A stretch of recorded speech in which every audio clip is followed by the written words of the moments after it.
Hello, welcome to Fins and Tales. This is our first vlog. Dito kami sa Turil, sa RPKF Farm. At iikot kami sa buong Turil para bistahin yung mga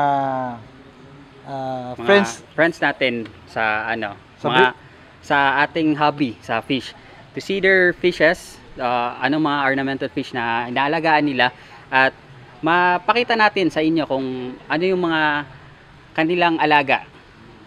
Tsaka yung kung anong meron sa Turil, kung bakit maraming breeders dito, which is the flowing water.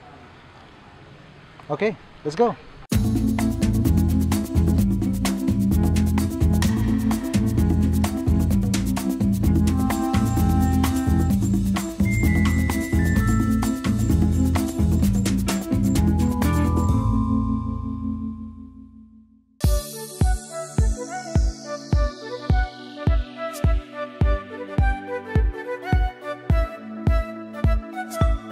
Nandito tayo ngayon sa isa sa 120 tonner na pond ng RPKF Farm.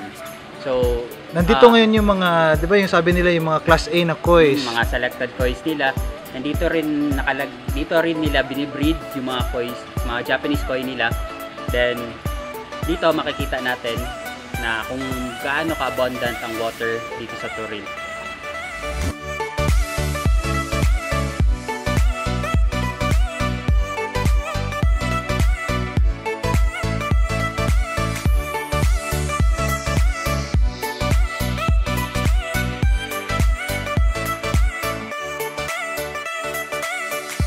Isa sa mga breed nila dito is the molly, no? Oh. Different kinds of mollies. Maraming klaseng mollies dito sa RPKF Farm na binibreed nila, like black molly, white mollies, and other types of mollies. So here are the samples of the mollies.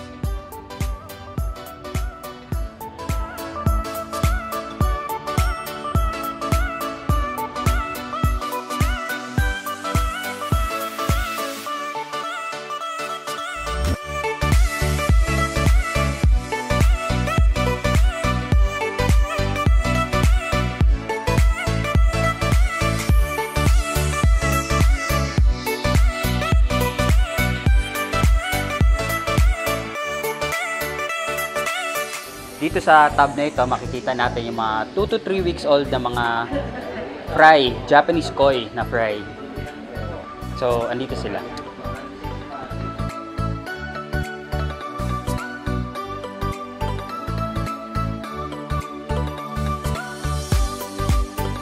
Aside sa mga ornamental fish na pinaparami at pinapalaki dito sa RPKF, meron din silang mga African hito dito na pinapalaki. So, ito yung mga sample harvest nila.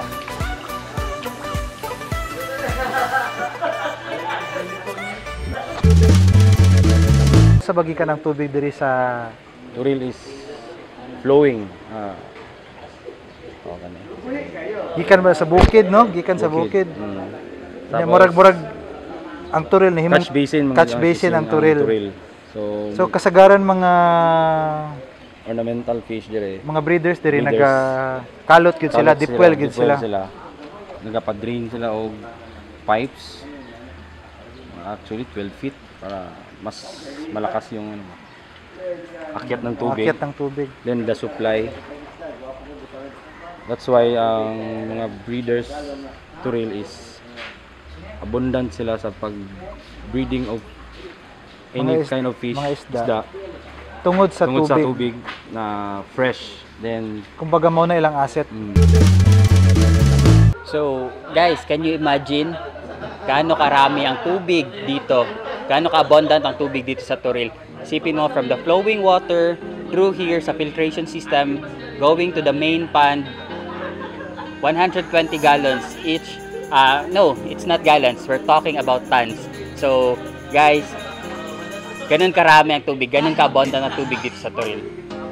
At yun, nakita natin ang somewhat portion ng facility ng RPKF Farm. Ngayon naman, pupunta kami sa sa farm ni Linjan, malapit lang dito sa Turil din. Titingnan natin ang kanyang facility Yeah. at ang kanyang mga Some of the fishes ni Lim dyan, yung mga koi breeders niya, kung possible na makita natin. So, tara!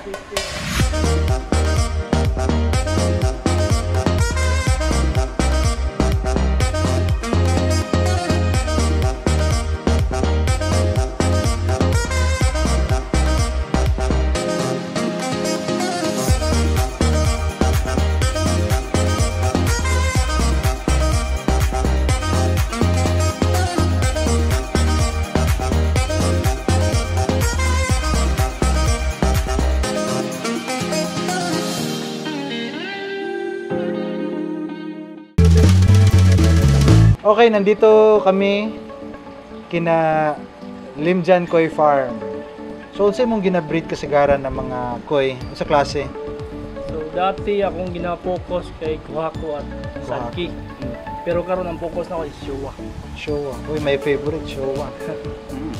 So, nakatadiri karon sa yung facility niya. Naibog mi ni Blue ba kay yung tubig Free-flowing. free flowing na naman as usual, nasa Turil tayo.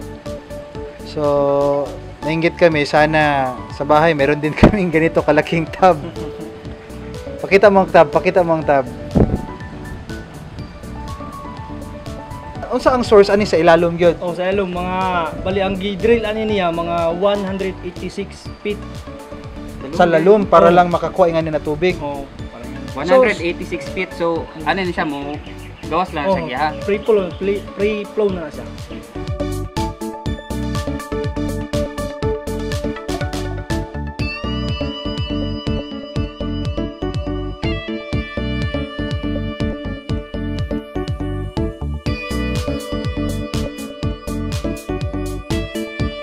Nandito tayo sa grow out pond ni Limjan. At kung napapansin nyo, naagyo siya yung net diri kay ang lugar nagabaha eh. So para dili makagawas ang fry, ang mga isda gidabot nga nilag net palibot sa pond para inig subside igo lang mo balik ang isda sulod sa pond.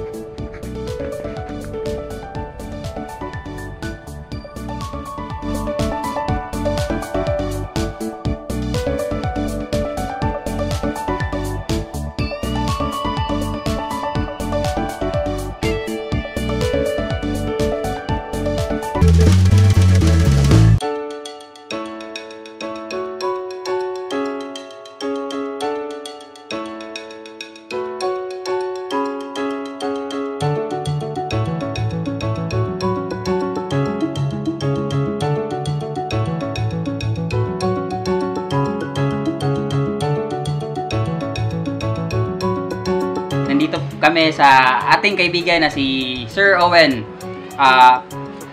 Ngayon makilala natin siya bilang isang breeder and hobbyist ng mga ornamental fish. So, Sir, good afternoon. Ano bang mga Ang formal mo naman. ano bang mga alaga natin ng mga isda dyan? Sa ngayon goldfish at saka gapi yung yung binibreed ko.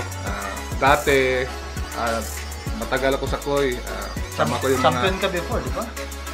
isang beses nag-champion. Maraming beses may mga award din naman. Ang advantage diri sa Turil kaya Tubig. maganda yung tubig namin. Unlimited kasi flowing. So hindi na kailangan ng yung kagaya sa downtown, yung mga chlorinated yung tubig, kailangan pa ng mga treatment para mawala yung tubig, yung chlorine sa tubig. Dito sa amin, unlimited flowing talaga yung tubig namin. Yung mga sample pala ng mga na breed niya ng mga orangas. Actually, may dala na kami mga oxygen tsaka cellophane. Mang ninja namin rin.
And that was our Turil experience.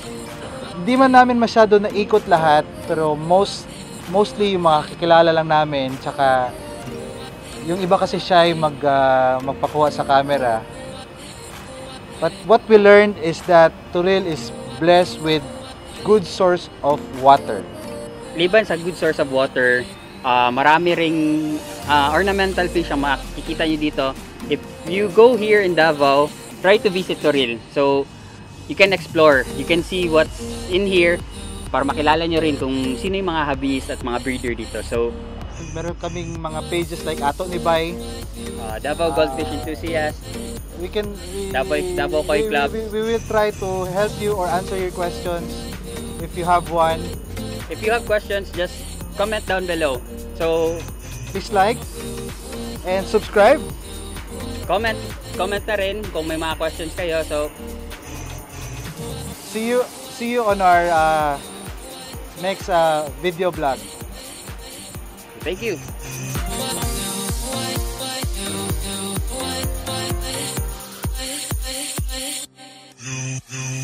You